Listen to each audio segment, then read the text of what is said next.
Hindu Muslim ಎನ್ನುವಂತಹ ಕೋಮು ಸಂಘರ್ಷದ ನಡುವೆ ಈ ಗ್ರಾಮ ಭಾವೈಕ್ಯತೆಯನ್ನು ಮೆರೆದಿದೆ.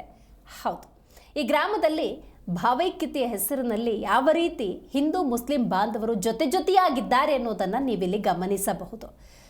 ಹಿಂದೂ ದೇವರಿಗೆ ಮುಸ್ಲಿಂ ದರ್ಗಾವನ್ನು ನಿರ್ಮಾಣ ಮಾಡಲಾಗಿದೆ.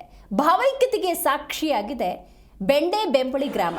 ಯಾದಗಿರಿಯ ವಡೇಗರ ತಾಲೂಕಿನ ಬೆಂಡೆ ಬೆಂಬಳಿ ಗ್ರಾಮದಲ್ಲಿ ಹಿಂದೂ ದೇವರಿಗೆ ಮುಸ್ಲಿಂ ದರ್ಗಾ ನಿರ್ಮಾಣ ಮಾಡಲಾಗಿದೆ.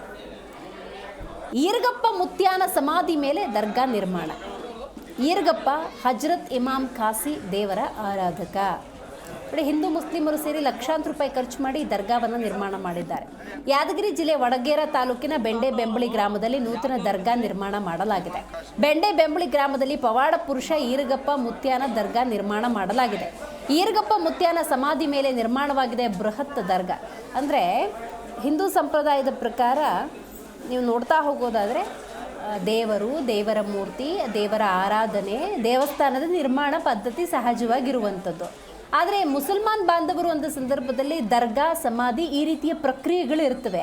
ಆದರೆ ಇಲ್ಲಿ ನೀವು ಆ ಗ್ರಾಮದ ಈರಗಪ್ಪ ಮುತ್ಯಾನ ಇವರನ್ನು ನೀವು ಗಮನಿಸಬಹುದು. ಈತ ಹಿಂದೂ ಆಗಿರ್ತಾರೆ.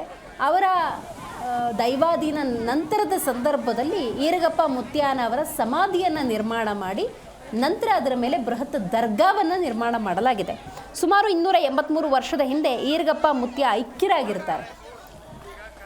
ಆ ನಂತರ ಅವರ ಹೆಸರಿನಲ್ಲಿ ಈರಗಪ್ಪ ಮುತ್ಯ ಅವರ ಹೆಸರಿನಲ್ಲಿ ಈ ಸಮಾಧಿ ಮತ್ತು ದರ್ಗಾವನ್ನು ನಿರ್ಮಾಣ ಮಾಡಲಾಗಿದೆ.